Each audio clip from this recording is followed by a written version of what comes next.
Tak jo, vítám vás u dalšího videa a dneska se pojíme něco o zrcadlu. Tak obyčejná věc, sklo, kov, odraz. Používáme ho denně před spaním, po ránu, v autě, v koupelně, ve výtahu. Je to nástroj, pomůcka. Jenže co když je to i něco jiného? Co když to není jen okno, ale díra? Ne do jiné místnosti, ale do jiné verze reality. Každé ráno, když se díváš na sebe, se díváš zároveň někam, kam bys neměl.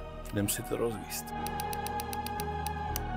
Kámo, zrcadlo je objekt, který nelže, ale zároveň ti nikdy neřekne pravdu. Nikdy neuvidíš sám sebe tak, jak tě vidí ostatní. Zrcadlo ti ukáže tvoji iluzi a mozek se ji naučí tolerovat, protože jinak bys spanikařil. A víš, co je nejhorší? Že zrcadlo nikdy není realita, jen příjemný klam. Některé staré kultury věřily, že zrcadla jsou živa, že mají vědomí, že se na tebe dívají svět a že to, co se hýbe současně s tebou, je jen imitace. Ale ne vždy se trefí dokonale. Lidský mozek zpracovává realitu v reálném čase, ale se zpožděním několika milisekund. V zrcadle sleduješ rezervní svět, kde se vše děje opačně a tvůj mozek to nesnáší. Proto se v zrcadle občas necítíš jako ty. Proto se lidem zdají jejich fotky divné a proto tě občas napadne, to prostě nejsem já, protože možná nejseš ty. Historie strachu ze zrcadla. Ve starém Řecku věřili, že když se příliš dlouho díváš do zrcadla, odráží se v tobě démon. V Číně se věřilo, že zrcadlo má schopnost odhalit pravou povahu člověka. V Rusku lidi zakrývali zrcadla, když někdo zemřel, aby duch nezůstal uvězněn. V Japonsku zase jsou zrcadla spojená s duchem bohyně Amaterasu. V Africe tam se věřilo, že každé zrcadlo je pohledem před. Není to nástroj, je to brána. A nikdy nemáš jistotu, kdo se dívá zpět. Pojďme si říct skutečné příběhy. Bezpečnostní kamera Oklahoma 2015. Žena šla spát. Kamera byla zaměřená na zrcadlo. V momentě, kdy haslo světlo, kamera zachytila obraz ženy, jak v zrcadle stále stojí příjmeně. Nereaguje, nekopíruje, jen kouká přímo do objektivu. Kurva, shit, mrazivý. Jiný případ, hotel v Tokiu 2021. Mladý pár, krátké video na Instagram. Při editaci si dívka všimla, že když se otočila zády ke kameře, její odraz se otočil později.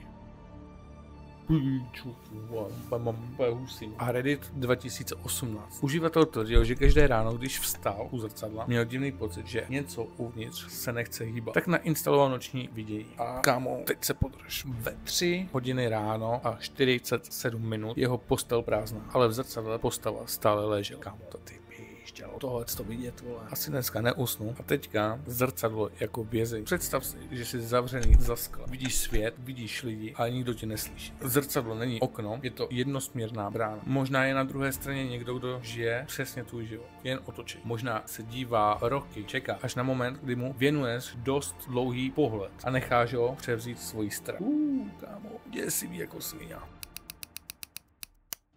Existuje psychologický fenomén zvaný zrcadlová halucinace. Pokud se 10 minut díváš do zrcadla v tmavém osvětlení, mozek začne vytvářet deformace. Vědci to vysvětlují jako výpadky v periferním vidění, ale někteří tvrdí, že to není mozek, ale realita, která se už nedokáže držet masky. Některé tváře se rozpadají, mění tvar, oči šilhají, úsměv se začne deformovat. Něco v tobě se zvedá a víš, že už to nejseš ty. A to je moment, kdy bys měl přestat se dívat. Filozofický závěr. Si to ty? Zrcadlo nám neukazuje pravdu, jen naší iluzi. Ale co když právě ta iluze je skutečná? A co když celý svůj život tady je jen odraz? A ten zrcadlo je ten pravý. Je možné, že žijeme na druhé straně, že jsme jenom ty kopie a že to, co se dívá zevnitř, si jen vybídá, kdy nás vystřídá. Možná je tohle všechno sen, možná je to past a možná zrcadlo poslední hranice mezi tím, co chápeme a tím, co už se nedá unést. Každopádně teďka varování. Až dneska půjdeš kolem zrcadla, zeptej se, vidím tam sebe, anebo se právě teď někdo dívá zpátky.